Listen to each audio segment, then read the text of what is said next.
का एक नया चैप्टर एक बार फिर से शुरू होने जा रहा है। प्रधानमंत्री वहाँ पे पहुँच चुके हैं। साइप्रस के राष्ट्रपति खुद वहाँ पे आए उनकी अगवानी के लिए, प्रधानमंत्री की अगवानी के लिए, और दोनों नेताओं के बीच जो केमिस्ट्री थी वो हमने दिखाई आपको, किस तरह से गर्मजोशी का भाव दोनों ही नेताओं के बीच में, और फिर वो दोनों नेता एक अलग ही घनिष्ठता जो है दोनों नेताओं में देखी है। तो ये किस तरह से चरितार्थ होगा, किस तरह से एग्रीमेंट्स होंगे, क्या कुछ होते हैं, उस पर हम सबकी निगाहें बनी होंगी। लेकिन हमारे साथ लगातार जो दोनों खास मेहमान और हमारे सहयोगी लगातार बने हुए हैं। अशोक सर, मैं आपके पास आना चाहूँगा। कॉमनैलिटी जो बहुत सारी चीज़ें हैं, संस्कृति को लेकर बात की जाए दोनों में, भारत की जो फिल्म्स हैं, जो कल्चर हैं, वो वहाँ पे काफ़ी लोग पसंद करते हैं, साइप्रस के लोग। हमने इसकी जानकारी ली। लेकिन जिस बात का जिक्र हम ब्रेक से पहले कर रहे थे कि जिस तरह से कश्मीर की बात की जाए, और हमने कहते हैं कि जिस तरह से यहाँ भी पाकिस्तान ऑक्यूपाइड कश्मीर है, उसी तरह से तुर्की ऑक्यूपाइड साइप्रस भी हम कह सकते हैं। और ये मसला भारत कहीं ना कहीं लगातार इसकी कोशिश कर रहा है कि जिस तरह से तुर्की ने साइप्रस के कुछ हिस्से को अपने कब्जे में ले लिया है, उसका हल निकले, शांतिपूर्वक हल निकले, क्योंकि यही हाल कहीं ना कहीं पीओके का भी हम देख रहे हैं यहाँ पे। जी, आप बिल्कुल ठीक कह रहे हैं। देखिए, बिल्कुल इनमें समानता है। जो उसने तुर्की ने यहाँ पर 1974 में आकर ज़बरदस्ती करीब 1/3 हिस्सा, जैसे वो बता रहे थे अभी, जो निकोसिया का जो अपना एयरपोर्ट है वो तुर्की की साइड में है, तो उसको इतना प्रयोग नहीं किया जा सकता। और जिसमें चंद्रशेखर जी गए होंगे, लरनाका एयरपोर्ट, वो वहाँ पर से निकोसिया से करीब 50 किलोमीटर दक्षिण की तरफ है, तो वहाँ से वो उसका प्रयोग किया जाता है। तो काफ़ी हिस्सा उसका, परंतु अब ये चंद्रशेखर जी हैं वहाँ पर, तो उन्होंने बातचीत भी की होगी। पर जितना मेरा इंफॉर्मेशन है, वो जो ये वाला जो ग्रीक सिप्रियट एरिया है, जो दक्षिण वाला एरिया है, जिसमें लिमासोल है, फोस है, निकोसिया है, वगैरह वगैरह, ये वाला जो क्षेत्र है ये काफ़ी अच्छा डेवलप हुआ है। जैसे मैं बता रहा था, जो पर कैपिटा जीडीपी उनकी करीब $60,000 से ऊपर है। तो मतलब वहाँ पर जो प्रॉस्पेरिटी लेवल्स हैं वो बड़े अच्छे हैं। तो इसीलिए जो अब हर क्षेत्र में अगर टेक्नोलॉजी की बात की जाए, जो कैसे हम फिनटेक का वहाँ पर इस्तेमाल कर सकते हैं, बढ़ा सकते हैं, तो उसमें इन सभी क्षेत्रों में भारत का योगदान बहुत ही महत्वपूर्ण वहाँ पर साबित होगा। और ये मेरे विचार से वहाँ की जो लीडरशिप है, नेताओं ने वो देख लिया है, मान लिया है, क्योंकि उनकी तरफ से भी भारत में बहुत बारी उनका आना जाना हुआ है। उनके जो मिनिस्टर्स हैं, चाहे फॉरेन मिनिस्टर हो, चाहे और रिसर्च डेवलपमेंट मिनिस्टर्स हो, वो यहाँ पर आए हैं। देखिए, एक शब्द, दो शब्द बस मैं कहना चाहूँगा, जो जिसके बारे में हम बात कर रहे थे, आईमेक के बारे में। उसमें ऐसी बात है जो हालांकि 2023 में इसकी शुरुआत हुई सितंबर में, और अक्टूबर में अनफॉर्चुनेटली वो घटना हुई जो जब हमास ने 7 अक्टूबर को वहाँ पर उन्होंने हमला कर दिया, और फिर उसके बाद हमले बोले जा रहे हैं 1.5 साल से ऊपर हो गया है इजराइल और गाजा में हमास के साथ युद्ध चल रहा है। परंतु जो इंटरेस्ट है, जो रुचि है आईमेक में, उसमें कमी नहीं आई है। क्योंकि कुछ लोग सोच सकते थे, देखिए वहां पर तो कितना वो ग्रस्त हो गया है युद्ध के साथ वो इलाका, इजराइल और हमास का, फिर लेबनान भी हो गया, हिजबुल्लाह आ गया बीच में, उसके बाद हूती भी हैं। तो ये इसने जो जाना है, आईमेक ने जाना है भारत से यूएई से सऊदी अरेबिया, सऊदी अरेबिया से जॉर्डन, इजराइल, और फिर मेडिटेरेनियन में जाना है। तो वो कहीं जा पाएगा या नहीं जा पाएगा। परंतु ये अच्छी बात है, देखिए जो भी यात्रा होती है, चाहे वो प्रधानमंत्री मोदी की, जब उनकी हालांकि वो कर्टेल हो गई थी यात्रा जब वो सऊदी अरेबिया गए, पर वहां पर भी आईमेक की बात हुई।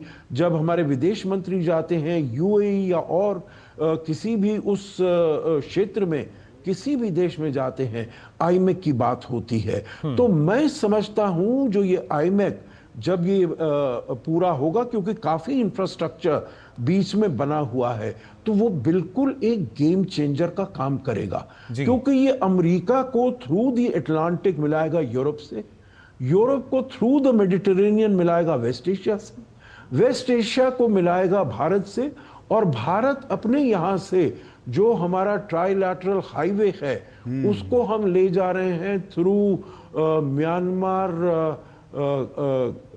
थाईलैंड, कंबोडिया और वियतनाम, डानांग ले जा रहे हैं।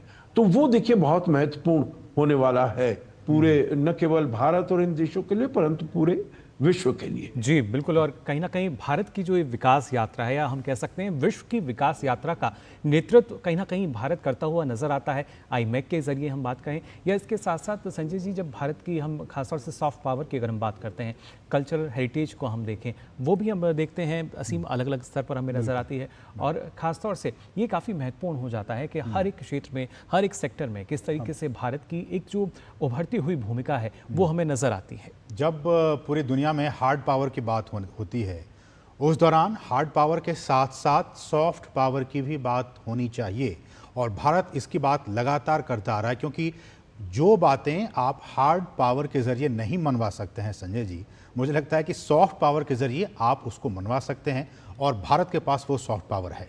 जी बिल्कुल। जी संजय जी, देखिए भारत तो उदाहरण है सॉफ्ट पावर का दुनिया के साथ, और हम इसके लिए सबसे बड़ा जो दाद देते हैं, कहते हैं चाइना के प्रीमियम ने इस बात को एक्सेप्ट किया कि भारत से सॉफ्ट पावर का सीखना चाहिए। ये जो एम्बेसडर सज्जनहार जी कह रहे थे फिजिकल कनेक्टिविटी, भारत कल्चरली दुनिया से कनेक्टेड है। आप कहीं से भी ले लीजिए, साउथ ईस्ट एशियन कंट्रीज जाइए, पूरा जो बुद्धिज़्म है, हिंदुइज़्म है, इस्लाम भी है तो वो इंडो इस्लामिक कल्चर है, और साथ ही साथ पूरा यूरोपियन कंट्रीज तक आप भारत का जो अपना एक कल्चरल कनेक्ट है, बहुत स्ट्रॉन्ग कल्चरल कनेक्ट है। देखिए भारत को समझना जरूरी है, और यही बात कहते हैं कि भारत विश्व बंधु है, विश्व बंधु है, और बिल्कुल एकदम समानता की बात करते हैं। भारत लोकतंत्र की जननी है, और साइप्रस भी लोकतंत्र की बात करता है। भारत एंटी उपनिवेशवाद और एंटी साम्राज्यवाद के खिलाफ भी भारत की आवाज़ है। वही साइप्रस भी जो उपनिवेशवाद या साम्राज्यवाद के खिलाफ आवाज़ बुलंद करते हैं। भारत एक लो अबाइडिंग कंट्री है, यूएन चार्टर्स में विश्वास करता है। साइप्रस भी यूएन चार्टर की बात करता है, यूएन के माध्यम से हर तरीके के डायलॉग डिस्कशंस के माध्यम से वो करता है। अब बात आती है संस्कृति की, जो भारत की जो सबसे बड़ी विरासत है वो भारत का अपना एक वैदिक संस्कृति है, योगा है, जो एक सीखने का जो यहाँ पे विश्वविद्यालय नालंदा, तक्षशिला, गुरुकुल, वो जो शिक्षा का जो एक डायलॉग के माध्यम से, डिस्कशंस के माध्यम से जो शिक्षा लेते थे, वो दुनिया के सामने एक मिसाल बना हुआ है। डिस्कशन, सेमिनार, कॉन्फ्रेंस करते हैं। साथ ही साथ एक जो सबसे बड़ा टूल है भारत का वो है बॉलीवुड, और जिसमें आपने बात किया कि फिल्म है या वेब सीरीज हैं, ये सब दुनिया में बहुत पॉपुलर है। आप कहीं कोई भी कंट्री में चले जाइए, हमारे पड़ोसी में भी पाकिस्तान में से हमारे संबंध नहीं है,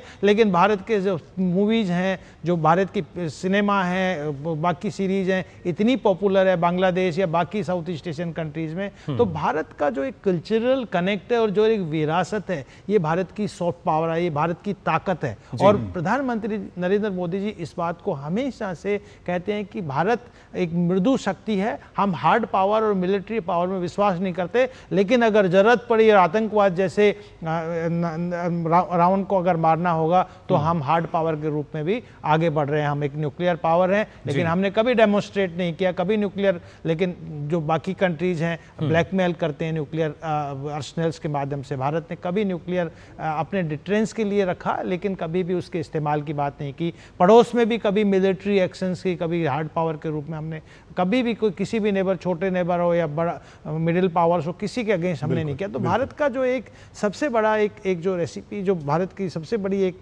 विरासत है, वो है उसकी संस्कृति, और संस्कृति में सबका साथ सबका विकास किया। बिल्कुल, अशोक सर को मैं इस चर्चा में लाना चाहूँगा। अशोक सर, जैसा कि संजय जी कह रहे हैं कि सॉफ्ट पावर और पूरी दुनिया ने इसको माना है, और उसका एक बहुत ही बढ़िया सा एग्जाम्पल, जिसको कि उस सॉफ्ट पावर को पूरी दुनिया ने माना, अब से कुछ ही दिनों के बाद 21 जून को अंतर्राष्ट्रीय योग दिवस आने वाला है। साइप्रस में भी मनाया जाएगा, पूरी दुनिया में मनाया जाएगा।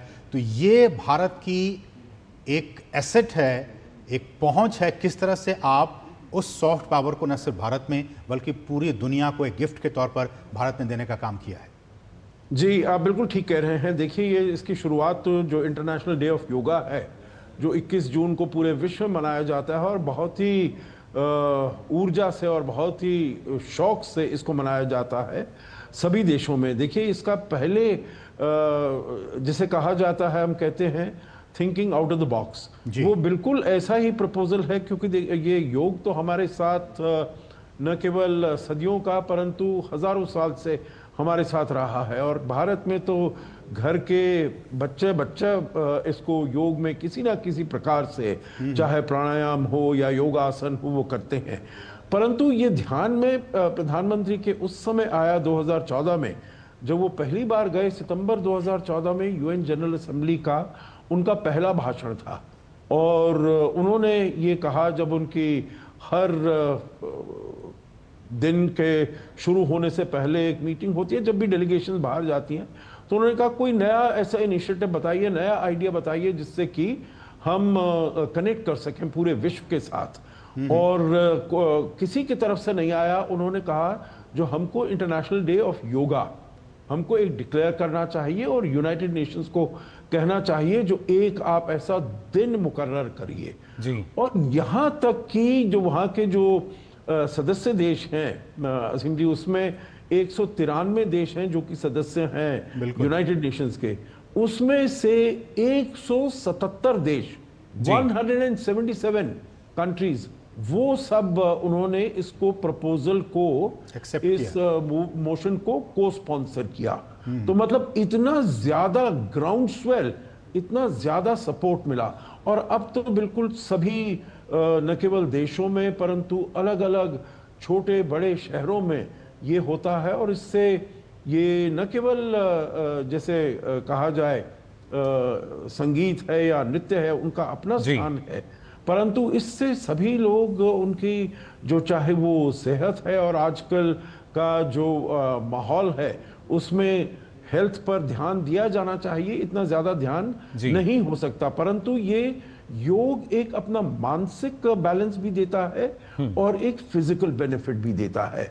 और इस प्रकार की बहुत सी हमारे पास ऐसी पद्धतियां हैं, जैसे आयुर्वेद को आप देख लीजिएगा। आयुर्वेद इतना ज्यादा पूरे विश्व में आयुष में जो हम बात करते हैं, काम करते हैं, तो वो भी बहुत ज्यादा पॉपुलर हो गया है। और सभी जो यूरोप के देश हैं, मुझे जाने का बहुत अवसर मिलता है, तो मैं देखता हूं जो वहां तो ये भारत का जो चाहे नृत्य हो, संगीत हो, हमारे क्लासिकल डांसेस हों, बहुत ही रुचि है लोगों को। और उसमें वो तो अपनी जिंदगी और कितने साल उसमें लगा देते हैं जो उसमें महारत हासिल करें। तो ये तो देन है भारत की, जो कि बहुत विश्व के देशों में हमने इसको भेजा है। और भी अगर आप देखिए, जैसे अभी संजय जी बता रहे थे, बड़े अच्छी तरह बता रहे थे, वसुधैव कुटुंबकम का अगर हमने आइडियोलॉजी को देखना है तो देखिए भारत ने ये डिमॉन्स्ट्रेट किया है, जो जब भारत प्रगति करता है तो केवल भारत के लोग, भारत की सिटीजनरी, भारत की जनता आगे नहीं बढ़ती है, परंतु हम पूरे विश्व को अपने साथ आगे लेकर जाते हैं। जैसे आप वैक्सीन मैत्री का देख लीजिएगा, उदाहरण देख लीजिएगा। भारत ने वैक्सीन बनाई, जो विकसित देश हैं वो अपनी वैक्सीन पर बैठे रहे, उन्होंने शेयर नहीं किया। भारत ने 300 मिलियन डोजेज 100 देशों के ऊपर से ज्यादा उनको वो कॉम्प्लीमेंट्री तरीके। अशोक जी, ऐसे न जाने कितने ही उदाहरण आज हमारे सामने हैं कि जहां पे हम देखते हैं भारत जो कि प्राथमिकता देता है विश्व कल्याण को, मानव कल्याण को लेकर लगातार आगे बढ़ता है। और उसके साथ साथ जब हम कहते हैं ऐसी ना जाने कितनी ही हम कह पद्धति है, संस्कृति है जो कि भारत की परिचायक बन चुकी हैं, लेकिन उसके साथ साथ भारत जो विकास और विरासत दोनों को प्राथमिकता देता है और उसके साथ साथ लगातार आगे बढ़ रहा है। और कोशिश यही कि पूरा विश्व भारत के साथ आगे चल सके। फिलहाल इस चर्चा में लगातार हम भी आगे बढ़ रहे हैं, लेकिन फिलहाल रुकना होगा एक छोटे से ब्रेक के लिए। बहुत जल्द लौटते हैं, आप देखते रहिए डीडी न्यूज़। एकादशी रातिया Assam tea is the best tea. It's a magical beverage actually. Assam tea is our pride. 200 glorious years of Assam tea. The saga will continue for many more centuries to come.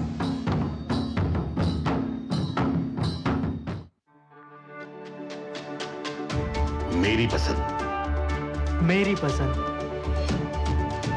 मेरी पसंद, मेरी पसंद। हमारी पसंद। हम सबकी पसंद। मजबूत देश का मजबूत सरिया हो गया स्टील।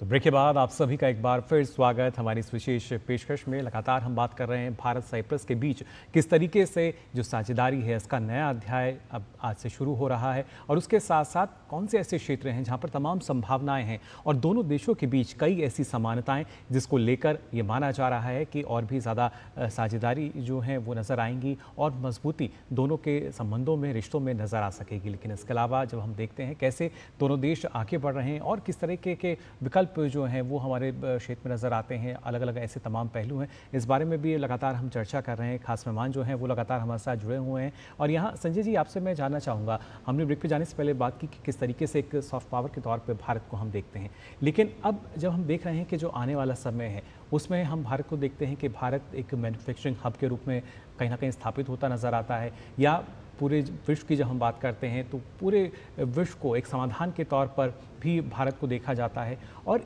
ऐसे न जाने कितने ही उदाहरण हमारे सामने हैं, लेकिन भारत जो लगातार विकास पथ पर आगे बढ़ रहा है और शायद एक कहीं ना कहीं देखा जाए जो तमाम देश हैं वो भारत के साथ जुड़ना चाहते हैं, ना सिर्फ आर्थिक रूप से। जब हम देखते हैं भले ही विश्व की हम चौथी सबसे बड़ी आर्थिक शक्ति बन गए हों, लेकिन उसके साथ साथ सांस्कृतिक रूप से भी अगर देखा जाए तो आज के समय में हर एक देश भारत के साथ जुड़ना चाहता है। और यही वजह है, जो तस्वीरें हमने देखी जब साइप्रस के राष्ट्रपति उन्होंने स्वागत किया प्रधानमंत्री का, जो घनिष्ठता वहाँ पर नज़र आई, और उसके बाद हम देखेंगे जो तमाम लोग हैं जब प्रधानमंत्री जाते हैं जहाँ पर बातचीत करते हैं, एक नई ऊर्जा का संचार होता है। और जिस तरीके से वो कनेक्ट करते हैं, ना सिर्फ जो दूसरे देशों के जो नेता हैं उनकी हम बात करें, जो आम जनता है उनकी बात की जाए, या जो इंडियन डायस्पोरा है उसकी बात की जाए, एक अलग ही माहौल उस वक्त नज़र आता है। नहीं, आपने बहुत अच्छे से जो बात रखी है इसको कि पीपल टू पीपल कनेक्ट की जो बात कर रहे हैं, और मुझे लगता है कि हमको प्रधानमंत्री नरेंद्र मोदी जी से सीखना चाहिए कि कैसे कनेक्ट किया जाता है लोगों के साथ में। देखिए, भारत की अगर विदेश नीति, और ख़ासकर मैं अगर साइप्रस का एक उदाहरण लेता हूँ, तो जो हमारे अपेक्स लेवल पे जो रिलेशंस है, माइक्रो लेवल पे आप देखिए कि रेगुलर विजिट्स हो रही हैं, सबमिट्स हो रहे हैं। भारत के प्रधानमंत्री जी अभी 23 साल बाद गए हैं, लेकिन आप देखिए फॉरेन मिनिस्टर, बाकी दूसरे मिनिस्टर्स एक दूसरे का काफ़ी अपेक्स लेवल पे एक इंटरेक्शंस रेगुलर नियमित रूप से हो रहा है, और एमओयूज भी हो रहे हैं, अंडरस्टैंडिंग भी हो रही है, बिजनेस सबमिट्स भी हो रहे हैं। लेकिन जो दूसरा पक्ष है, जो जिसको कहूँ मैं मेजर लेवल पे, वो है सिविल सोसाइटी कनेक्ट। और उसमें जो सबसे बड़ी भूमिका निभा सकता है कि जो सिविल सोसाइटी के डिफरेंट स्टेक होल्डर्स हैं, चाहे वो जर्नलिस्ट हों, चाहे वो एकेडमिशियंस हैं, या बाकी लॉयर्स हैं, ये जितने भी ये बहुत सिग्निफिकेंट भूमिका, महत्वपूर्ण भूमिका निभा सकते हैं दो कंट्रीज़ को कनेक्ट करने में। मुझे लगता है कि जो एजुकेशनल कोलैबोरेशंस हैं, और एजुकेशन में भी डिफरेंट सेक्टर्स है, डिफरेंट फील्ड हैं, चाहे मैंने जैसे जर्नलिज्म की बात की कि कैसे दो कंट्रीज़ के जर्नलिस्ट एक दूसरे से, क्योंकि ये आप न्यूज़ दिखा रहे हैं, आप साइप्रस को दिखा रहे हैं, भारत को दिखाएंगे, भारत की संस्कृति को दिखाएंगे, भारत के लोगों को दिखाएंगे, तो मुझे लगता है कि एक अच्छी अंडरस्टैंडिंग दो देशों के बीच में कायम हो सकती है। तो जो सिविल सोसाइटी लेवल पे इंटरेक्शंस को और ज़्यादा बढ़ाने की ज़रूरत है, ज़्यादा से ज़्यादा सेमिनार, कॉन्फ्रेंस, डायलॉग्स, विजिट्स करने की ज़रूरत है। इससे क्या होगा कि जो माइक्रो लेवल पे है, जो मासेज है, कम्युनिटी है, उनको एक दूसरे कंट्रीज़ को समझने का एक स्कोप मिलेगा, क्योंकि वो टीवी के माध्यम से, अखबार के माध्यम से, या बाकी आजकल तो सोशल मीडिया का ज़माना है, तो सोशल मीडिया के माध्यम से कि देखिए भारत का, और ये बात हम बाकी यूरोपियन कंट्रीज़ के साथ देख सकते हैं कि फ्रांस के साथ हम बहुत स्ट्रांगली कनेक्टेड हैं,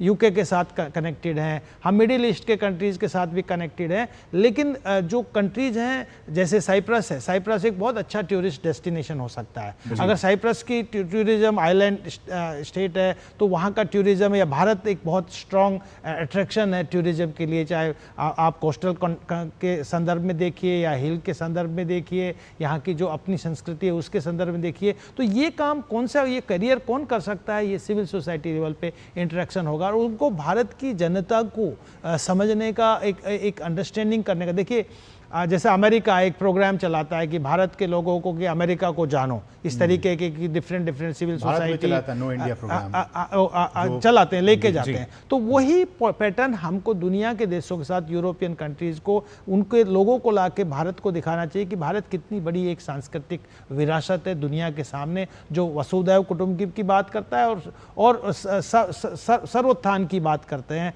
सर्व शांति की बात करते हैं। तो मुझे लगता है कि ये इस क्षेत्र में भी निश्चित रूप से प्रधानमंत्री नरेंद्र मोदी जी के से सीखना चाहिए कि कैसे जनता को कनेक्ट किया जाए जनता से, ताकि एक अंडरस्टैंडिंग उम्मीद कर सकते हैं संजय जी कि इस यात्रा से अशोक सर, हम ये उम्मीद करें कि इस यात्रा में कुछ अगर एग्रीमेंट्स होते हैं तो वो इस फील्ड में भी होंगे, कल्चरल के फील्ड में होंगे, जिसमें कि जो डेलीगेशंस हैं वो आते जाते हैं दोनों देशों के बीच में, फिल्मों की शूटिंग्स हों और इस तरह की चीज़ें हों, पीपल टू पीपल कनेक्शन हो, ताकि हार्ड पावर के साथ साथ ये जो चीज़ें हैं इसमें भी काफ़ी प्रगति हो और जो टाइज़ हैं दोनों कंट्रीज़ के बीच में वो काफ़ी मजबूत हों। मैं तो बिल्कुल समझता हूं, जो देखिए वहां पर जैसे आपने बताया शुरुआत में 11-12 हज़ार हमारा डायस्पोरा है, वो उसको तो बहुत रुचि है, परंतु वहाँ की जो और जनता है करीब 1 मिलियन 10 लाख के आसपास जो जनता है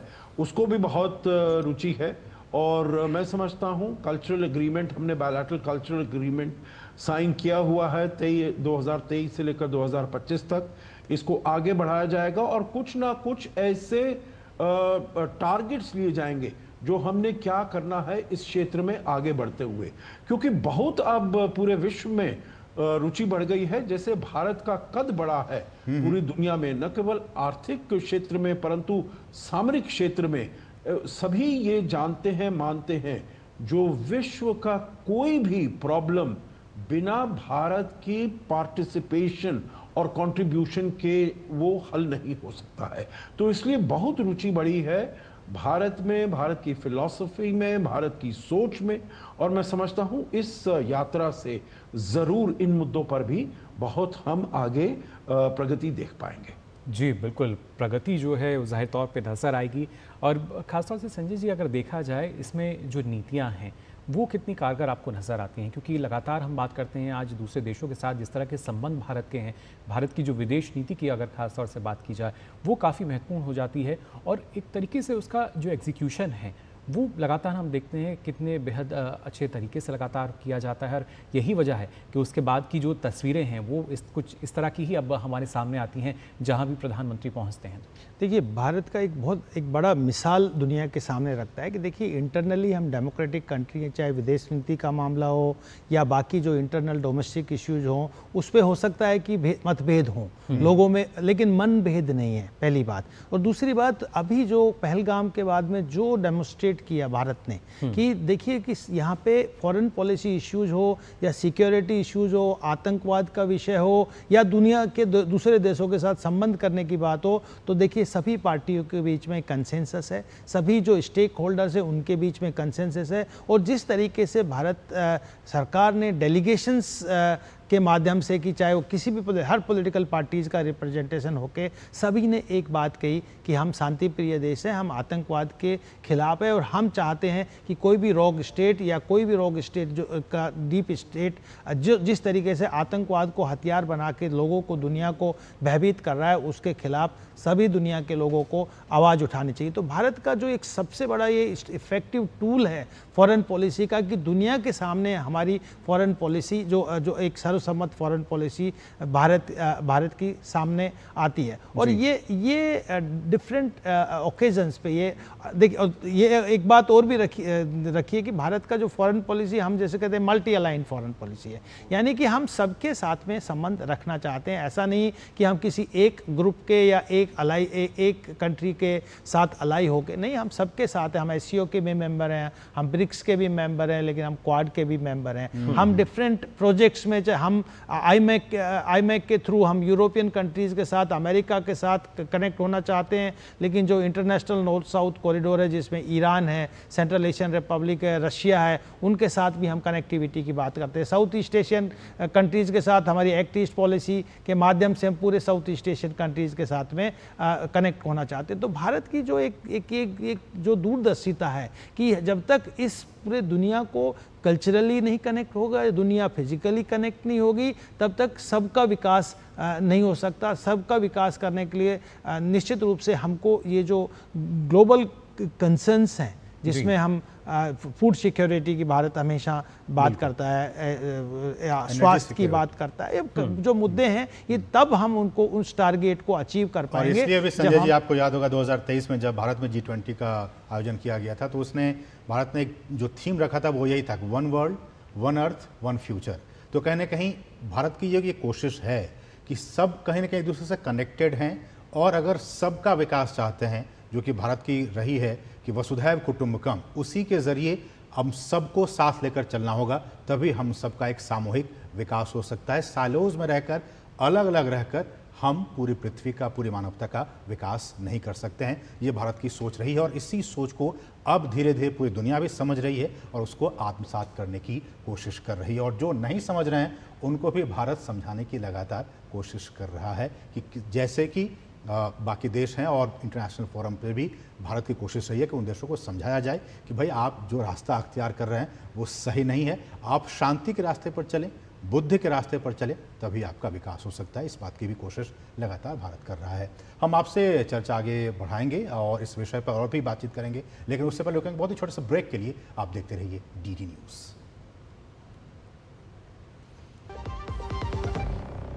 दादू ये प्रीमियम क्या होता है? बेटा प्रीमियम मतलब समझ लो पेट्रोल। जब तक कार में पेट्रोल है तब तक कार चलेगी, पेट्रोल खत्म कार स्टॉप। पर पापा इस बार पेट्रोल खत्म होने पर भी कार चलती रहेगी। वो कैसे? LIC के जीवन लाभ में प्रीमियम पेमेंट हो जाए स्टॉप, पर पॉलिसी के फायदे चलते रहते हैं। मतलब अब लाइफ की गाड़ी चलेगी नॉन स्टॉप। LIC हर पल आपके साथ।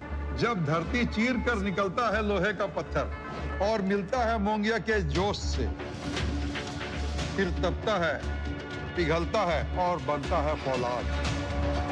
अब होता है सरिया सारी खूबियों के साथ। मोंगिया स्टील, मजबूत देश का मजबूत सरिया।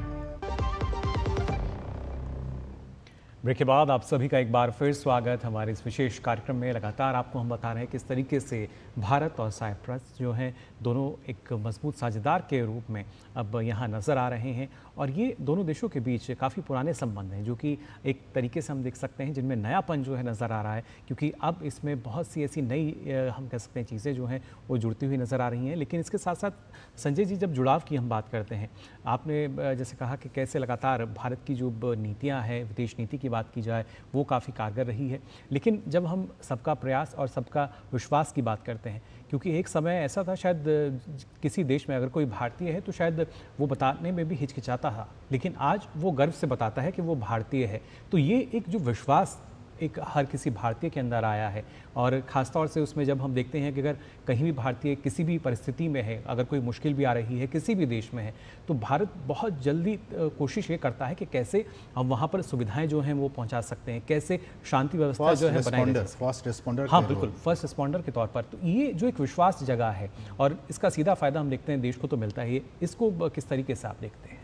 देखिए ये संस्कार हैं, ये संस्कार ही हमारी संस्कृति से आए हैं कि हम किस तरीके से लोगों को, देखिए जितना हमने देखा विदेशों में आप जाइए कि चाहे वो आप अमेरिका जाइए, आप यूरोपियन कंट्री जाइए, कि जो बाकी देश दूसरे देश हैं दक्षिण एशिया के, चाहे पाकिस्तानी हो, चाहे श्रीलंकन हो, चाहे बांग्लादेशी हो, चाहे नेपाली हो, वो भी अपने आप को भारतीय कहलवाने में गर्व महसूस करते हैं, क्योंकि भारत की संस्कृति में जो रिचनेस है, जो इसमें जो इसमें एक तरीके का सुदृढ़पन है, वो भारत को ना केवल एक मृदु शक्ति बनाता है, लेकिन अगर ज़रूरत पड़ने पर उसको हार्ड पावर के रूप में भी यूज करता है। देखिए मैं उदाहरण के तौर पे करता हूँ कि आपने एक बहुत अच्छी बात कही कि हम दुनिया के या आस पड़ोस के देशों को भी समझाने का प्रयास करते हैं कि हम शांतिपूर्ण तरीके से रहें। भारत की बहुत प्रयास रहा है, चाहे पाकिस्तान के संदर्भ में हो या बाकी कंट्रीज़ के साथ में हो,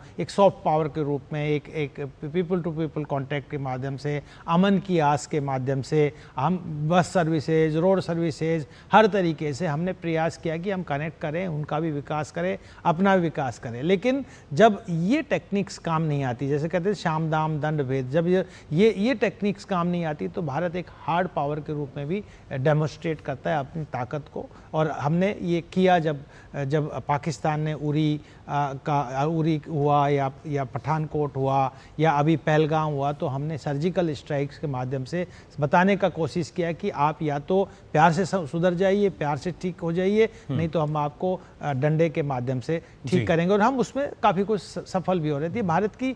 लेकिन भारत अभी भी उस संस्कृति की बात करते हैं कि प्यार के माध्यम से और सहयोग के माध्यम से एक दूसरे का सहयोग करके ही हम आगे बढ़ सकते हैं। और ये आप ये उदाहरण जो यूरोप, क्योंकि हम यूरोप की बात कर रहे हैं, यूरोप को कनेक्ट करने की बात कर रहे हैं, यूरोपियन कंट्रीज़ हमारी संस्कृति से, भारत से सीख के अपने आप को एक यूरोपियन यूनियन बना चुके हैं। लेकिन हम अभी भी जो वेस्टफेलियन जो वैल्यूज़ हैं उनमें उलझे हुए, हम बॉर्डर में बटे हुए हैं, हमने नदियाँ बांट दी, हमने ज्योग्राफी बांट दी, हम अब धर्म के आधार पे और के आधार पे अपनी राजनीति करने का कोशिश कर रहे हैं और पड़ोस के देश इसी आधार पे आगे बढ़ने का प्रयास करते। तो मुझे लगता है कि जो सर्वधर्म समभाव की बात है या वसुधैव कुटुंब की बात है, तो भारत की ये अपनी एक स्ट्रेंथ है और इस स्ट्रेंथ को दुनिया के सामने हम डेमोस्ट्रेट करते हैं। दुनिया हमसे जो संपर्क में आते हैं, चाहे हम अमेरिकन कॉन्टिनेंट में हैं या यूरोपियन कॉन्टिनेंट में या ऑस्ट्रेलिया में, कहीं पर भी हैं, तो ये संस्कृति रिफ्लेक्ट होती है कि नहीं, हम सबको साथ में लेके, सबके एक बिल्कुल इंडिपेंडेंट आइसोलेटेड अप्रोच हमारे साथ हमारे सहयोगी भी लगातार वहाँ से बने हुए हैं। चंद्रशेखर जोशी आप देख सकते हैं टीवी स्क्रीन पर। चंद्रशेखर, हमने देखा प्रधानमंत्री वहाँ पर लैंड कर चुके हैं, उनका गर्मजोशी के साथ स्वागत किया गया। अब आज का आगे का क्या कुछ प्रोग्राम रहने वाला है उनका? बिल्कुल असीम, देखिए प्रधानमंत्री यहाँ पहुँच चुके हैं। भारतीय समुदाय के लोगों से प्रधानमंत्री की मुलाकात हो चुकी है। कुछ ही देर में हम वो दृश्य आपको दिखाएंगे। और उसके बाद अगर हम आज की बात करें तो आज प्रधानमंत्री की महत्वपूर्ण बैठक है यहाँ साइप्रस की लीडरशिप से। उसके अलावा एक जो उद्योगपतियों के साथ एक बैठक है, तो दोनों ही बैठकें काफ़ी महत्वपूर्ण हैं और लगातार जो भी यहाँ पर होगा उसकी जानकारी हम आपको देते रहेंगे। कुछ ही समय में हम आपको दृश्य दिखाएंगे कि किस तरह से जो भारतीय समुदाय के लोग यहाँ पर प्रधानमंत्री के स्वागत के लिए मौजूद थे, कैसे उनकी प्रधानमंत्री के साथ मुलाकात हुई और प्रधानमंत्री ने काफ़ी आत्मीयता से उनसे मुलाकात की। और कई ऐसे लोग थे जो काफ़ी बुजुर्ग थे, उन्होंने भी प्रधानमंत्री से मुलाकात की है यहाँ पर, और छोटे छोटे बच्चे भी यहाँ पर प्रधानमंत्री के स्वागत के लिए आए थे। कुछ ही देर में हम आपको ये दृश्य दिखाएंगे। चलिए जी, हाँ, एक सवाल और मेरा होगा चंद्रशेखर आपसे, उसका फिर आपसे सवाल हमारे सहयोगी मुकुल पूछेंगे। लेकिन मेरा सवाल ये कि हम जब भी किसी भी देश में भारतीय प्रधानमंत्री नरेंद्र मोदी जाते हैं, तो जो वहाँ के इंडियन डायस्पोरा है, और आपने भी तस्वीरें दिखाई, काफ़ी गर्मजोशी के साथ वो स्वागत करते हैं और काफ़ी वो खुश हो जाते हैं, काफ़ी उनमें एक संचार का पॉजिटिव संचार हो जाता है। ऐसे में मेरा सवाल चंद्रशेखर आपसे ये है कि जो इंडियन कम्युनिटी है, जो इंडियन डायस्पोरा है, चाहे वो साइप्रस की बात हो या फिर किसी भी देश की बात हो, ये भारत के साथ उस देश को कनेक्ट करने में, उस देश के साथ जो आपसी संबंध है, बायलैटरल टाइज हैं, उसको और भी स्ट्रेंथन करने में किस तरह का रोल प्ले करते हैं? बिल्कुल, देखिए जो भारतीय कम्युनिटी के लोग यहाँ पर हैं, सबसे पहले जैसे हम आगे आपसे बातचीत कर रहे थे, साइप्रस की जो जनसंख्या है वो बहुत कम है, करीब 12 से 14 लाख के करीबन यहाँ की जनसंख्या है। और अगर हम इंडियन डायस्पोरा की बात करें तो इंडियन डायस्पोरा भी उतना नहीं है जितना हम दूसरे देशों में देखते हैं, बड़े बड़े देशों में। लेकिन जो इंडियन डायस्पोरा यहाँ पर मौजूद है वो काफ़ी महत्वपूर्ण भूमिका निभाता है। कॉस्मेटिक्स की हम बात करें तो आप साइप्रस में जो अधिकतर कॉस्मेटिक्स के यहाँ पर उद्योग हैं या कॉस्मेटिक्स का यहाँ पर काम होता है, वो भारतीय समुदाय के लोग यहाँ पर काम करते हैं। और साथ ही साथ अगर हम बात करें तो भारतीय समुदाय की जो संस्कृति है और यहाँ साइप्रस की जो संस्कृति है उन लोगों के बीच में काफी मजबूती यहाँ पर बनी हुई है। और ये जो भारतीय समुदाय यहाँ पर मौजूद है, यही सबसे बड़ा एडहेसिव आप इसको कह सकते हैं साइप्रस और भारत के बीच में है। और जैसा कि अभी हम कुछ देर पहले हमारे जो विशेष मेहमान वहाँ पर मौजूद हैं उनसे भी आप बातचीत कर रहे थे, IT को लेकर के, टेलीकम्युनिकेशन को लेकर के यहाँ पर बहुत बड़ा काम होने जा रहा है। और जैसा कि आप जानते हैं कि भारत में जो अभी पिछले आप 10 साल की बात करें तो IT और टेलीकम्युनिकेशन के क्षेत्र में काफी काम हुआ है। डिजिटल इंडिया के लिए प्रधानमंत्री मोदी ने काम किया है, तो इसका कहीं ना कहीं फायदा जो है वो साइप्रस को मिलने जा रहा है। और साइप्रस में यहाँ पर जो IT और टेलीकॉम के क्षेत्र में काम होगा उसका फायदा कहीं ना कहीं भारत को मिलेगा। और भारतीय समुदाय के लोग ही वो महत्वपूर्ण कड़ी हैं जो भारत और साइप्रस को आपस में जोड़ते हैं। और अगर यहाँ पर के भारतीय समुदाय की हम बात करें तो इसको जैसे हम पहले कह रहे थे कि साइप्रस कहीं कहीं यूरोप का गेट है, न सिर्फ यूरोप का गेट है बल्कि इसकी अगर आप सिचुएशन देखें, इसकी आप लोकेशन देखें तो ये उत्तरी अमेरिका के भी करीब है और दूसरे जो इलाके हैं, चाहे हम अफ्रीका की बात करें या उसके अलावा कुछ एशियाई देशों की बात करें तो उसके भी करीब है। तो जो भारतीय समुदाय के लोग यहाँ पर हैं वो कहीं न कहीं भारत और इन देशों के बीच में एक मजबूत कड़ी की भूमिका यहाँ पर निभा रहे हैं। जी बिल्कुल, काफ़ी मजबूत कड़ी के रूप में उनको हम देख भी सकते हैं संजय जी। लेकिन जिस तरीके से जो भारत की कई ऐसी पहल हैं हम देखते हैं, फिर चाहे हम मेक इन इंडिया की बात करें, आज जैसे चंद्रशेखर डिजिटल इंडिया का यहाँ जिक्र कर रहे थे, इस तरह की जब पहल की शुरुआत की गई थी तो शायद ये किसी को अनुमान नहीं था कि ये पहल ना सिर्फ हमारे देश बल्कि तमाम जो और अन्य देश हैं वहाँ तक पहुँचेंगी और उसका लाभ किस तरीके से हमारे देश को मिलेगा। आज के समय में अगर बात की जाए तो ये तमाम जो पहले हैं या जो विकास कार्य जिस तरीके से हुए हैं तो ना सिर्फ हमारे देश में बल्कि हम साइप्रस की बात करें या दूसरे जो अन्य देश हैं उनकी बात करें तो हर कोई भारत के इन पहलों को जान रहा है, समझ रहा है। और कहीं ना कहीं जो बड़े देश हैं उनकी कोशिश यही है कि इस तरह का इनिशिएटिव, इस तरह की पहल जो है वो उनके देश में हो सके और वहाँ पर एक मजबूत साझेदार के रूप में भारत जो है वो हम कह सकते हैं अपनी मौजूदगी दर्ज करा रहा है। देखिए, एक सबसे बड़ा उदाहरण जो भारत पेश करता है, जो ह्यूमन सेंट्रिक अप्रोच है और जो मानवता की बात भारत करता है, और ये सबसे बड़ा उदाहरण भारत ने जब कायम किया जब कोविड-19 हुआ। कोविड-19 में हमने जो वैक्सीन डिप्लोमेसी के माध्यम से कि बाकी हम खाली अपना ही ख्याल नहीं रखेंगे, दुनिया के देशों का भी ख्याल रखेंगे। तो जैसे कोविड-19 में हमने वैक्सीन्स को दुनिया के कई देशों को जिनको ज़रूरत थी उनको दिया, एक उदाहरण है। दूसरा कि जो नए नए स्टार्टअप प्रोजेक्ट्स हैं, वो जैसे 8 स्टार्टअप प्रोजेक्ट वहाँ पे अभी जो एक फेस्टिवल हुआ उसमें गए साइप्रस में, तो वो भी दुनिया के सामने कि कैसे हम प्रमोट कर रहे हैं यूथ को, एक कंस्ट्रक्टिव वे में हम एंगेज कर रहे हैं। तीसरा कि हम जैसे ट्रांजैक्शंस की बात करते हैं तो एक भारत ने जो रूपी का कॉन्सेप्ट किया है, काफ़ी देशों के साथ में हमने एग्रीमेंट किया है कि हम रूपी में भी हम पेमेंट कर सकते हैं। यूपीआई काफ़ी लोकप्रिय हुआ है। यूपी तो कई तरीके के जो नए इनिशिएटिव्स भारत ने, और एक और उदाहरण बताता हूँ, इंटरनेशनल सोलर अलायंस बहुत बड़ा एक उदाहरण है कि भारत कैसे ग्रीन एनर्जी की बात करते हैं, एनवायरमेंटल प्रोटेक्शंस की बात करते हैं। ये नए फील्ड्स जो भारत के एक इनोवेटिव को दिखाते हैं कि क्या सोच है कि पूरा मानव कल्याण की भारत बात करता है, ना कि भारत के कल्याण की। आपको लगता है संजय सर कि इस विजिट में, इस यात्रा में जो DPI है और उसमें भी जो हमारा रूपे है उस बारे में भी कोई एग्रीमेंट होने की उम्मीद साइप्रस के साथ? नहीं, निश्चित रूप से जिस तरीके का ट्रेड है हमारा, देखिए इन्वेस्टमेंट जो साइप्रस से बड़ा इन्वेस्टमेंट है, $14 बिलियन का इन्वेस्टमेंट है ट्रेड को प्रमोट करने के लिए। हालांकि ट्रेड सरप्लस भारत के पक्ष में है,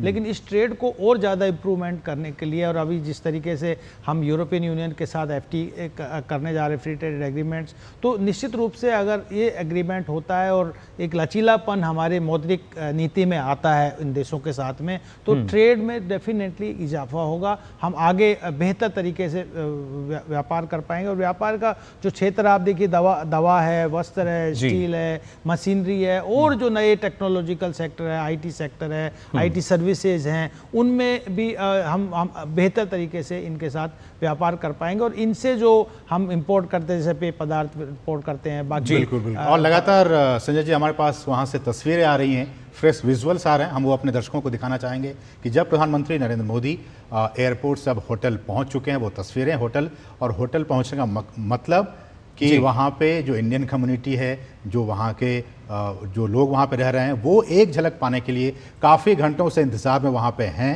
और अब वो हम तस्वीर आपको दिखाने वाले किस तरह से उन लोगों में जोश और उत्साह का माहौल है। मोदी मोदी के वो नारे लगा रहे हैं, हम आपको वो दिखाएंगे वो तस्वीरें। और जब भी प्रधानमंत्री किसी भी देश में जाते हैं, ये देखिए, ये वो फ्रेश विजुअल्स हमारे पास आ चुके हैं। प्रधानमंत्री नरेंद्र मोदी वहाँ पहुँच चुके हैं, होटल पहुँच चुके हैं और उस होटल में आप देख सकते हैं, ये देखिए Indian community, Indian diaspora selfie खिंचवा रहे हैं लोग, सब के साथ प्रधानमंत्री गर्मजोशी के साथ उनका नमस्कार स्वीकार करते हुए।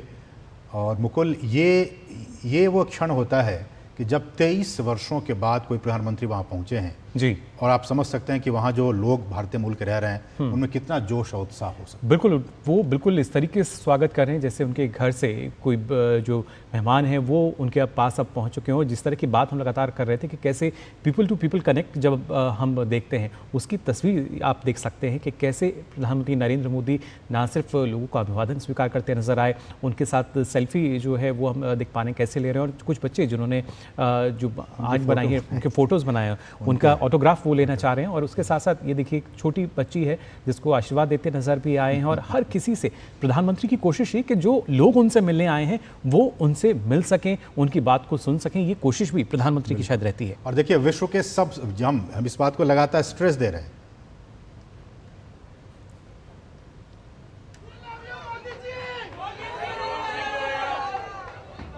भारत माता की, भारत माता की।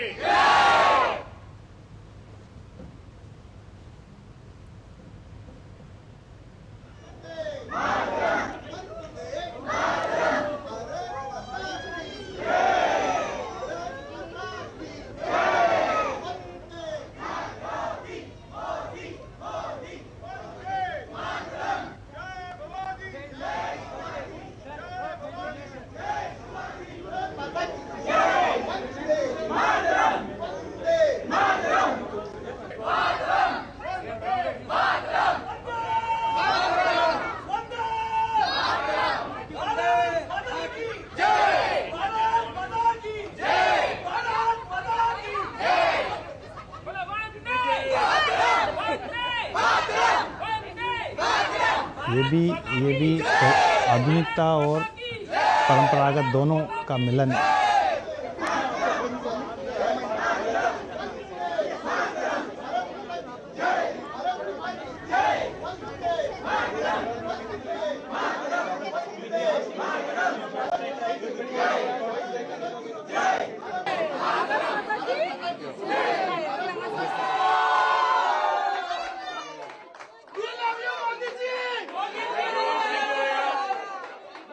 भारत माता की, भारत माता की।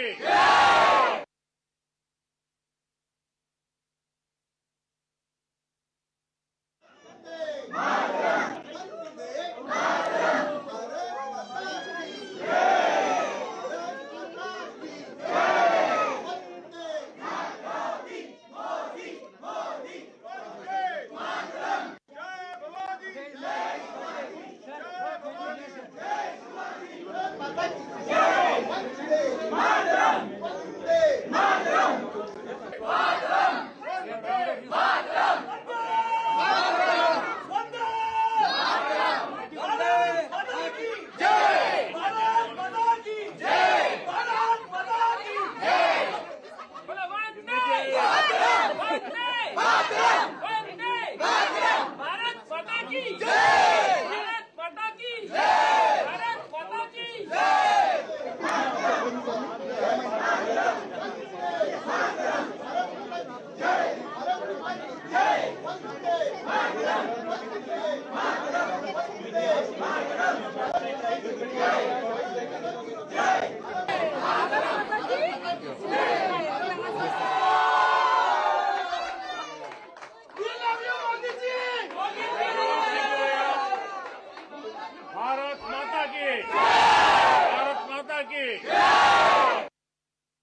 तो ये बहुत ही महत्वपूर्ण तस्वीरें जब प्रधानमंत्री नरेंद्र मोदी की मुलाकात वहाँ इंडियन कम्युनिटी के साथ हुई, और वहाँ पे आप देख सकते हैं जो जोश और जो उत्साह आप देख सकते हैं तमाम जो वहाँ पे लोग हैं, बच्चों से लेकर तमाम जो बड़े लोग हैं सभी में, और हर कोई ये चाह रहा है कि प्रधानमंत्री के साथ एक सेल्फी हो जाए, उनके साथ एक मुलाकात हो जाए, हाथों में हाथ उनके करके उनके साथ पूरा हैंडशेक हो जाए। प्रधानमंत्री भी किसी को निराश नहीं कर रहे हैं मुकुल, सबके साथ वो गर्मजोशी के साथ मिल रहे हैं। और इस दौरान आप देखिए एक पोस्टर भी मुझे दिखाई दे रहा है जिसमें कि ऑपरेशन सिंदूर की सफलता का भी जिक्र है, तो वहाँ भी इस बात को लोग समझ रहे हैं। और संजय जी, आप से मैं प्रतिक्रिया लेना चाहूँगा। ये जो इंडियन कम्युनिटी है, आप देखिए कि तमाम जो लोग वहाँ पे हैं, महिलाएं हैं, बच्चे हैं, हर कोई खुश है क्योंकि उनके अपने लोकप्रिय नेता, विश्व के सबसे लोकप्रिय नेता उनके बिल्कुल पास हैं, उनके बिल्कुल बीच हैं। निश्चित रूप से दुनिया के सबसे बड़े लोकतंत्र जी बिल्कुल, लगातार ये जो तस्वीरें हैं संजय जी, अभी हम अपने दर्शकों को दिखाएं कि किस तरीके से प्रधानमंत्री नरेंद्र मोदी जब होटल पहुंचे तो किस तरीके से उनका स्वागत हुआ। और ना सिर्फ असीम हमने सुना वंदे मातरम, उसके साथ साथ भारत माता की जय की जो गूंज संजय जी है, अपनी बात आप पूरी कीजिए, आप जो कह रहे हैं। जी संजय जी।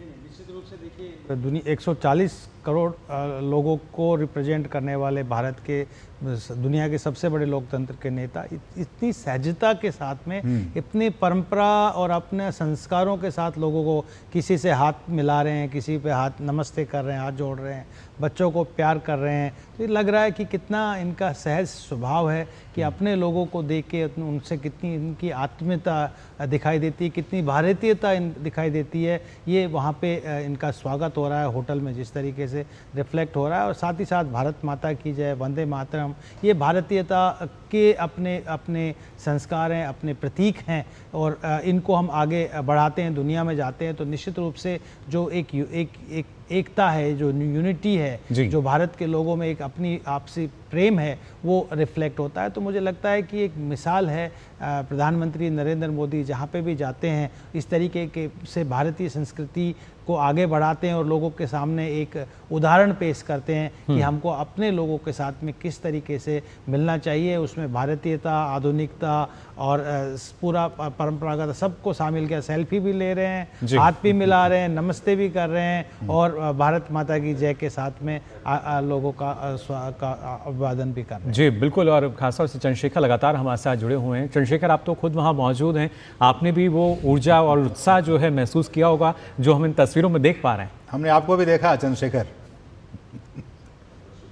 बिल्कुल, देखिए जब प्रधानमंत्री यहाँ पर आए, और मैंने जब प्रधानमंत्री यहाँ पर नहीं पहुँचे थे उससे पहले उन लोगों से बातचीत की थी, और लोगों में इतना उत्साह था, लोग प्रधानमंत्री से मिलने के लिए काफ़ी उत्सुक थे। और अभी जब यहाँ पर प्रधानमंत्री पहुँचे, लोग इतने उत्साहित वहाँ पर हो गए, मोदी मोदी के नारे लगाने लगे। ऑपरेशन सिंदूर का अभी जिक्र किया था असीम ने, ऑपरेशन सिंदूर को लेकर के हर व्यक्ति यहाँ पर कहीं ना कहीं गौरवान्वित महसूस कर रहा है। मैंने अभी कई लोगों से बातचीत की है, अभी हम आपको दिखाएंगे, आप उनमें देखिएगा कि ऑपरेशन सिंदूर को लेकर के लोग कितने गौरवान्वित हैं, और उसके साथ साथ भारत जिस तरह से प्रगति कर रहा है, भारत का नाम जिस तरह से बढ़ रहा है, लोग अपनी प्रतिक्रियाएं में कह रहे हैं कि थैंक यू मोदी जी हमारा मान बढ़ाने के लिए। दरअसल हुआ क्या है कि आप देखिए कि जो भारतीय मूल के लोग या भारतीय लोग विदेशों में रहते हैं, अगर आप कुछ समय पहले की बात करें, 1 दशक आप पहले चले जाएं, तो उन लोगों की तब की जो फीलिंग थी, आज की जो फीलिंग है वो बिल्कुल बदल चुकी है। आप आज जब विदेशों में जाते हैं, अपने आप को इंडिया से बताते हैं, तो आपकी एक अलग ही स्थिति होती है। आप याद करिए जब रूस और यूक्रेन का युद्ध हो रहा है, युद्ध तो अभी भी हो रहा है वहाँ पर, लेकिन जब इस युद्ध की शुरुआत हुई थी, यूक्रेन में कई सारे वहाँ पर भारतीय फंस गए थे, और किस तरह से उन भारतीयों को निकालने के लिए युद्ध रोक दिया गया थोड़ी देर के लिए, रूस और यूक्रेन दोनों ने मिल करके। और साथ ही साथ वहाँ से जो भारतीय निकल के आए वो अपने हाथ में तिरंगा लेकर के निकलते थे, और उन भारतीयों को किसी ने वहाँ पर नहीं रोका। यहाँ तक कि हमारे पास इस तरह की खबरें आई थी कि जो दूसरे देशों के लोग थे वो भी भारत का तिरंगा हाथ में लेकर के चलते थे। तो ये कहीं ना कहीं प्रधानमंत्री मोदी की विदेश नीति का, पहले नंबर पे विदेश नीति, और दूसरे नंबर पे भारत जिस तरह से ग्रो कर रहा है, भारत जिस तरह से मजबूत हो रहा है। जब आप मजबूत होते हैं तो हर कोई आपको जानना चाहता है, आपको पहचानना चाहता है। और यही सब हो रहा है विदेशों में। और अभी मैंने कई लोगों से बातचीत की है, अभी हम आपको दिखाएंगे, आप देखिएगा लोग उसमें बोल रहे हैं थैंक यू मोदी जी हमको गौरवान्वित करने के लिए। और जब अभी प्रधानमंत्री यहाँ पर पहुंचे तो लोगों ने ऐसे उनसे मुलाकात की। एक छोटी बच्ची से मेरी बातचीत हुई और वो छोटी बच्ची कह रही है प्रधानमंत्री ने मेरे सर के ऊपर हाथ रखा, और इतना उसका आप अभी प्रतिक्रिया देखिएगा उस छोटी बच्ची का। तो ये आप देख सकते हैं कि जब भारत से और खासकर भारत के प्रधानमंत्री यहाँ पर आते हैं तो जो भारतीय मूल के लोग हैं उनमें किस तरह की खुशी है। और ये एक उदाहरण हमने देखा, और जब जब प्रधानमंत्री बाहर जाते हैं विदेशों में लगातार हम ये उदाहरण देखते रहते हैं। बिल्कुल। और चंद्रशेखर, हम ये भी देखते हैं इन तस्वीरों के जरिए कि एक मिनी भारत वहाँ भी है, वहाँ भी हर राज्य के लोग वहाँ पे होंगे भारत के, जो कि साइप्रस की इकोनॉमी में अपना योगदान दे रहे हैं। ऐसे में जब ग्लोबल फोरम की बात आती है, वैश्विक मंच की बात आती है, ये जो हमारी इंडियन कम्युनिटी, इंडियन डायस्पोरा है, वो भारत को, भारत की छवि को, भारत की इमेज को, और विश्व के सबसे लोकप्रिय नेता प्रधानमंत्री नरेंद्र मोदी हैं, उसको कितनी मजबूती प्रदान करते हैं, उसको कितना स्टैब्लिश करते हैं मजबूती से अपने अपने देशों में जहां वो काम कर रहे हैं। देखिए असीम, सबसे पहले हमको ये समझना होगा कि आज आप दुनिया के देशों में देख लीजिए, कहीं चाहे आप यूरोप में देख लीजिए, अमेरिका में देख लीजिए, एशिया के देशों में देख लीजिए, हर जगह अस्थिरता है। एक सरकार आती है, 4 साल वो सरकार रहती है, उसके बाद वो चली जाती है। और कई जगह पर तो 2-3 साल में अभी हमने कई जगहों पे देखा कि सरकारें गिर जाती हैं। हम चाहे जर्मनी की बात करें, हम चाहे पुर्तगाल की बात करें, या अमेरिका में हम देख लें, वहाँ पर 4 साल में जो प्रशासन है वो बदल जाता है। भारत में पिछले 10 साल से एक ही पार्टी की सरकार है, प्रधानमंत्री नरेंद्र मोदी प्रधानमंत्री हैं, और वो तीसरी बार प्रधानमंत्री बने हैं। इसका बहुत फर्क पड़ता है। इसका फर्क ये पड़ता है कि एक स्थिरता आती है देश के अंदर में, और उस स्थिरता का फर्क पूरे के पूरे विश्व पे पड़ता है। आज हर कोई भारत के साथ व्यापार करना चाहता है, हर कोई भारत को जानना चाहता है, हर कोई भारत को एक्सप्लोर करना चाहता है। तो ये फर्क कहीं ना कहीं लीडरशिप का होता है, और ये लीडरशिप प्रधानमंत्री नरेंद्र मोदी ने दी है। और इस लीडरशिप का असर आप चाहे भारत के अंदर में देखिए आप, या भारत से बाहर जा करके देखिए, इस लीडरशिप का असर हर जगह दिखता है। जी बिल्कुल, और वो जो असर है जिसका आप जिक्र कर रहे हैं, आप वहाँ महसूस भी कर रहे होंगे। संजय जी, आप किस तरीके से देखते हैं जब हम बात करते हैं कि जब सरकार की स्थिरता की बात की जाती है, कितना महत्वपूर्ण जो दूसरे देश हैं उनका विश्वास भी इसी वजह से और ज़्यादा बढ़ता है? फिर देखिए, निश्चित रूप से दुनिया के सामने मिसाल है कि भारत में जिस तरीके से लोकतांत्रिक चुनाव होते हैं और एक पीसफुल इलेक्शंस होते हैं, इलेक्शन कमीशन कितना स्ट्रांगली इलेक्शन को कंडक्ट कराते हैं और सभी को एक्सेप्टेड होता है। और देखो, जनता के मैंडेट को सब लोग स्वीकार करके और सरकार चुनते हैं, और उसमें कोई भी, चाहे यूपीए सरकार थी 2 बार रही, अभी प्रधानमंत्री नरेंद्र मोदी जी तीसरी बार चुने गए हैं, और इनका जो पॉपुलैरिटी है, इनकी एक्सेप्टेबिलिटी, इनकी नीतियां हैं, वो हर व्यक्ति को, क्योंकि ये बेसिकली जो इंडिया का इकोनॉमिक ग्रोथ की बात करते हैं, और जो इकोनॉमिक ग्रोथ में भी वो कहते हैं कि I will transform India that would be all inclusive, यानी कि सबको साथ में लेके हम भारत को ट्रांसफॉर्म करेंगे, सबका साथ सबका विकास। और यहीं तक नहीं, भारत की सीमाओं तक इसके विकास की बात नहीं करते। वो कहते थे पड़ोस के भी जो देश हैं, जो हमारे नेबर्स हैं, हमारी नेबरहुड फर्स्ट पॉलिसी के माध्यम से हम इनके भी विकास की बात करते हैं। तो निश्चित रूप से भारत ने पड़ोस के साथ और एक्सटेंडेड नेबर्स हैं उनके साथ में अपने संबंधों को मजबूत किया है और उनको आगे बढ़ाने का प्रयास किया है, और एक स्ट्रॉन्ग लीडरशिप ना केवल भारत को बाकी ग्लोबल साउथ को एक स्ट्रॉन्ग लीडरशिप दिया है। और मुझे लगता है कि ऐसे नेता की दुनिया में बहुत आवश्यकता है, जो पीसफुल डायलॉग के माध्यम से शांति लाने की बात करते हैं और मानव केंद्रित विकास की बात करते हैं, सबके विकास की बात करते हैं। तो ये कहीं पर भी जाते हैं, जैसे यहाँ पे गए, क्यों इतने लोग वहाँ पे प्रधानमंत्री नरेंद्र मोदी जी से मिलने के लिए, क्योंकि इनका अपना इतना बड़ा व्यक्तित्व है कि ये इनसे हर आदमी मिलना चाहता है, हर आदमी को लगता है कि हमारे नेता हैं, हमारे एक्सेप्टेड लीडर्स हैं, आए हैं। तो वहाँ पर साइप्रस में गए हैं, चाहे 10,000 ही लोग हैं, लेकिन 10,000 के 10,000 लोग वहाँ पे होटल में पहुँच के मिलना चाहते हैं, भारत माता की जय बोलते हैं, वंदे मातरम बोलते हैं। तो आप मान के चलिए कि ये उनकी अपनी एक बड़ा व्यक्तित्व है, एक लीडरशिप है जो भारत को दिया है, भारत जो ट्रांसफॉर्म हो रहा है कि पहले 5वीं इकोनॉमी थी, अभी 4थी इकोनॉमी होगी और कुछ दिनों में हम तीसरी सबसे बड़ी इकोनॉमी हो जाएंगे। हमने अपनी सभी नीतियों को, चाहे वो गरीबी उन्मूलन की बात हो या बाकी कनेक्टिविटी प्रोजेक्ट्स हो, बाकी हर क्षेत्र में भारत ने लोगों को रोजगार की बात हो या घर देने की बात हो, हर तरीके की नीतियों को एक सक्रिय रूप से लागू किया और लोगों ने विश्वास दिखाया। जिस तरीके से उन्होंने गुजरात का विकास किया जब वो मुख्यमंत्री थे, उसी तरीके से भारत का विकास कर रहे हैं। भारत के सभी क्षेत्रों को, चाहे वो किसी भी राज्य में, विकास का मॉडल जो पहले हम राज्यों पर देखते थे, अब वो अलग अलग देशों में पहुंच रहा है और हर कोई इसको देखने के लिए, इसको अपनाने के लिए उत्साहित नजर आता है। और जब भी प्रधानमंत्री किसी देश की यात्रा पर होते हैं तो जाहिर तौर पर कैसे उस मॉडल को वो अपना सकते हैं, कैसे और ज़्यादा बेहतर बना सकते हैं, लगातार इसकी जानकारी जो है प्रधानमंत्री देते हैं अपनी यात्रा के दौरान भी, और कैसे इसके ज़रिए ही भारत की जो विदेश नीति है और कारगर होती हुई नज़र आती है। आगे भी हम अपनी चर्चा को जारी रखेंगे, लेकिन फिलहाल रुकने एक छोटे से ब्रेक के लिए जल्द लौटते हैं।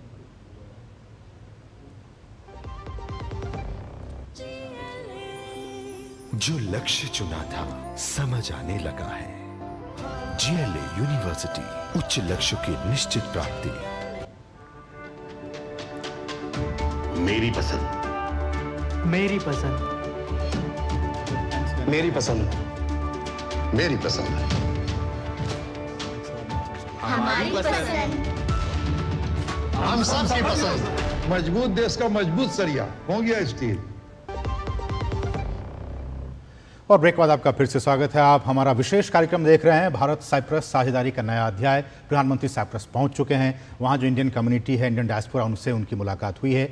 तो बहुत ही महत्वपूर्ण यात्रा। हमारे साथ हमारे सहयोगी चंद्रशेखर जोशी साइप्रस में ही मौजूद हैं और स्टूडियो में हमारे जो खास मेहमान हैं संजय भारद्वाज जी, वो भी मौजूद हैं। एक आखिर में सवाल चंद्रशेखर आपसे, संक्षेप में इसका जवाब दीजिएगा कि जब इंडो पैसिफिक की बात आती है और जो कंट्रीज़ हैं, भारत कहता है कि हम उसके नेट सिक्योरिटी प्रोवाइडर हैं। जब समुद्री सुरक्षा की बात आती है, भारत का फोकस अब भूमध्य सागर की तरफ भी है।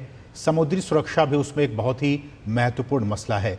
भारत का इंटरेस्ट किन मायनों में भूमध्य सागर में अब बढ़ता जा रहा है या बढ़ेगा आने वाले दिनों में? बिल्कुल, देखिए, प्रधानमंत्री मोदी ने इससे पहले ग्रीस के जो लीडरशिप है उससे मुलाकात की है और आप जानते हैं कि भारत और इजराइल के संबंध काफ़ी अच्छे हैं। और यहाँ साइप्रस के बारे में जैसे कि हमने आपको बताया कि ये ऐतिहासिक संबंध रहे हैं। इसमें क्या कुछ कारण हैं वो हम आपको ऑलरेडी बता चुके हैं। और साइप्रस की जो अपनी समस्याएं हैं, चाहे वो तुर्की के कब्जे की समस्या हो या दूसरी समस्याएं हों, उनको भारत आज से नहीं, बहुत पहले से, जब से ये समस्याएं शुरू हुई हैं तब से भारत उनका समर्थन करते रहा है। और अगर हम साइप्रस की बात करें तो भारत की जो चिंताएं हैं, खासकर सुरक्षा चिंताएं, और यहाँ पर ये एक महत्वपूर्ण बात मैं आपको और बताऊं कि 2022 में भारत के विदेश मंत्री जयशंकर साइप्रस आए थे और भारत और साइप्रस के बीच में एक रक्षा डिफेंस कोऑपरेशन का एक समझौता 2022 में हो चुका है। तो आप देख सकते हैं कि ये कितना महत्वपूर्ण है। और अगर हम भूमध्य सागर की बात करें तो मोदी सरकार की जो विदेश नीति रही है वो सबके साथ समान रही है, क्योंकि यहाँ पर साइप्रस में बार बार, जैसे कि आप भी एक बोल रहे थे कि तुर्की का यहाँ पर बार बार एक पक्ष आ रहा है। तुर्की से कोई भारत की दुश्मनी नहीं है, लेकिन जो एर्दोआन है वो मुस्लिम देशों के खलीफा बनना चाहते हैं और लगातार वो भारत के खिलाफ कदम उठाते हैं, बोलते रहते हैं। ऑपरेशन सिंदूर की बात करें, पहलगाम हमले की बात करें, या ऑपरेशन सिंदूर के बाद जिस तरह से पाकिस्तान का साथ दिया गया, ये सब मसले हैं। एक यहाँ पर प्रधानमंत्री नरेंद्र मोदी यहाँ पर आए हैं तो ये तुर्की के लिए भी एक मैसेजिंग है कि भाई देखिए, तुर्की से कोई हमारी सीधी दुश्मनी तो है नहीं, लेकिन आप लगातार जिस तरह से समय की कमी है, उठा रहे हैं तो कहीं न कहीं एक आखिरी कमेंट संजय साहब से मैं लेना चाहूँगा, फिर मैं निश्चित रूप से आपने जो इंडो पैसिफिक की बात की, तो देखिए प्रधानमंत्री नरेंद्र मोदी जी का जो विजन है ना, वो कहते हैं कि open and free Indo Pacific region, और उसमें जब सबसे बड़ी बात कहते हैं कि एक समावेशी इंडो पैसिफिक रीजन, और उसको अमेरिका जो जहाँ तक बॉलीवुड तक ख़त्म करता है, भारत तक, वो प्रधानमंत्री नरेंद्र मोदी उसको भूमध्य सागर तक ले जाना चाहते हैं। इन सब कंट्रीज़ को शामिल करते हैं, उसमें साइप्रस भी आता है। तो उनका जो विजन है, उनका जो दायरा है, बड़ा है, ताकि ये free open Indo Pacific region हो और उसमें सबको फ्री नेविगेशनल राइट्स हो। जी बिल्कुल, भारत लगातार यही बात कहता है कि जो भी हो सिर्फ अपने लिए नहीं बल्कि पूरे विश्व के लिए हो, और लगातार उसकी बानगी जो है प्रधानमंत्री की अलग अलग यात्राओं के जरिए असीम हम देख भी पाते हैं। बिल्कुल, तो इस विशेष कार्यक्रम में बस इतना ही। चंद्रशेखर, आपका बहुत बहुत शुक्रिया साइप्रस से जुड़ने के लिए, और प्रोफेसर संजय भारद्वाज, आपका भी बहुत बहुत शुक्रिया इस विशेष कार्यक्रम में जुड़ने के लिए। तो इस विशेष कार्यक्रम में अभी के लिए बस इतना ही, लेकिन साइप्रस से जो भी ताज़ा घटनाक्रम, जो भी तस्वीरें आएंगी, हम आपको लगातार वो तस्वीरें दिखाते रहेंगे और इस पर आगे चर्चा भी करते रहेंगे कि इस यात्रा से भारत और साइप्रस के जो संबंध हैं वो कितने और भी मजबूत होंगे आने वाले दिनों में। तो इस कार्यक्रम में अभी के लिए बस इतना ही। मुझे और हमारे सहयोगी मुकुल को बस दीजिए अनुमति। आप देखते रहिए DD न्यूज़। नमस्कार।